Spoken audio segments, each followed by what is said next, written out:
শীতের সময় গুড়ের পায়েস খেতে কিন্তু অনেক ভালো লাগে। আমার কাছে তো অনেক ভালো লাগে। আপনাদের কাছে কেমন লাগে অবশ্যই কমেন্ট করবেন। আর আজকে আমি সেই রেসিপিটি আপনাদের সাথে শেয়ার করব। আশা করব আমার এই রেসিপিটি আপনাদের কাছে অনেক ভালো লাগবে।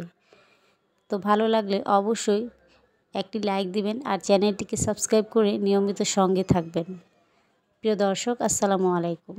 তাহলে চলুন কথা না বাড়িয়ে রেসিপিতে চলে যাচ্ছি। পায়েসটা তৈরি করার জন্য আমি এখানে 1 লিটারের মতো দুধ চুলাতে বসিয়ে জাল করতে দিয়েছি। দুধটা আমি 4 থেকে 5 মিনিটের মতো জাল করে একটু ঘন করে নিয়েছি। তো এখানে আমি এখন চালগুলো দিয়ে দিব।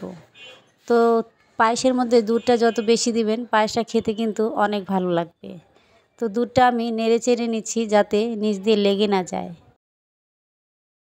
এখন এখানে পোলার চাল দিয়ে দিচ্ছি। এখানে 2 মুঠের মতো আমি চাল নিয়েছি আর এই চালটা চিনি গুঁড়া পোলার চাল ছিল।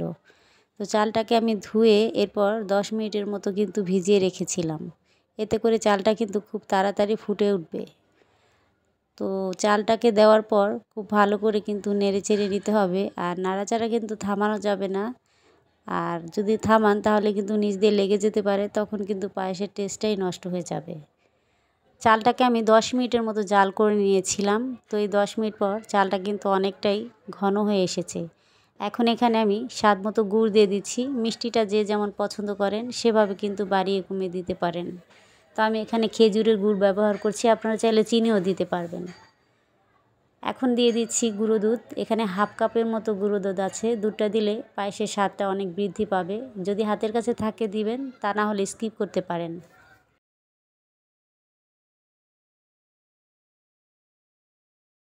দুধটাকে পায়েসের সাথে খুব ভালো করে কিন্তু মিশিয়ে নিতে হবে যাতে কোনো দলা পেকে না থাকে। এখন এখানে আমি দিয়ে দিচ্ছি দুধের সর। এই সরটা আমি ব্লেন্ডারে ব্লেন্ড করে এরপর পায়েসের মধ্যে দিয়ে দিচ্ছি। তো এই সরটা দিলে কিন্তু পায়েসের টেস্টটা এত ভালো আসে, একবার ট্রাই না করলে বুঝতেই পারবেন না। তো আমি সরটাকে দিয়ে আবারও পায়েসের সাথে খুব ভালো করে কিন্তু মিশিয়ে নিয়েছি। তো এখন আরও আমি কিছুক্ষণের মতো জাল করে নিব আর একটু ঘন করে এরপর চুলা থেকে নামিয়ে নিব। তো পায়েসটা নেড়ে চেড়ে যেতে হবে যাতে নিচ দিয়ে লেগে না যায়। পায়েস পুড়ে গেলে কিন্তু খেতে একদমই ভালো লাগবে না। তো এখানে মিষ্টিটা একটু কম মনে হয়েছিল, আমি চেক করেছিলাম, তাই আমি এখানে আরও একটু সামান্য গুড় দিয়ে দিচ্ছি। তো গুড়টা দেওয়া হয়ে গেল, এবার একটু মিশিয়ে নিব। এখন পায়েসটা আমি নামানোর আগে এখানে আমি নারকেল কোড়া ব্যবহার করছি। পায়েসটা এই পর্যায়ে অনেকটাই ঘন এসেছে, খুব বেশি ঘন করব না, তাহলে কিন্তু ঠান্ডা হলে এটা এমনিতেই অনেক ঘন হয়ে যাবে। তো পায়েসটা কিন্তু একদমই রেডি। এখন আমি এখানে নারকেল কোড়া দিয়ে দিব 1 বাটির মতো। তো নারকেল কোড়াটা দিলে এই পায়েসটা খেতে কিন্তু অনেক মজা লাগে। একবার আপনারা এভাবে ট্রাই করে দেখতে পারেন।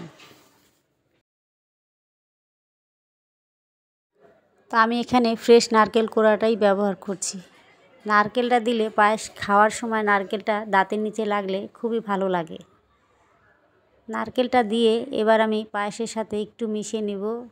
2-1 মিনিটের মতো একটু নেড়ে চেড়ে নিব, এরপর চুলা থেকে কিন্তু নামিয়ে নেব। পায়েসটা এই পর্যায়ে কিন্তু একদমই রেডি। তো এরপর আমি আপনাদের গরম গরম পরিবেশন করে দেখাবো। আমার মতো এইভাবে একবার বাসায় আপনারা ট্রাই করে দেখতে পারেন। আশা করছি আপনাদের কাছে অনেক ভালো লাগবে। আর যদি ট্রাই করে থাকেন অবশ্যই আমাকে কমেন্ট করে জানাবেন। এখন আমি উপর দিয়ে একটু ডেকোরেশন করে নিচ্ছি, এতে করে দেখতে অনেকটা আকর্ষণীয় লাগবে আর খেতেও ভালো লাগবে। তো এটা অপশনাল, আপনারা চাইলে বাদ দিতে পারেন, অথবা আপনারা বাদাম কিশমিশ দিয়েও ডেকোরেশন করে নিতে পারেন, সেটাও কিন্তু অনেক ভালো লাগবে।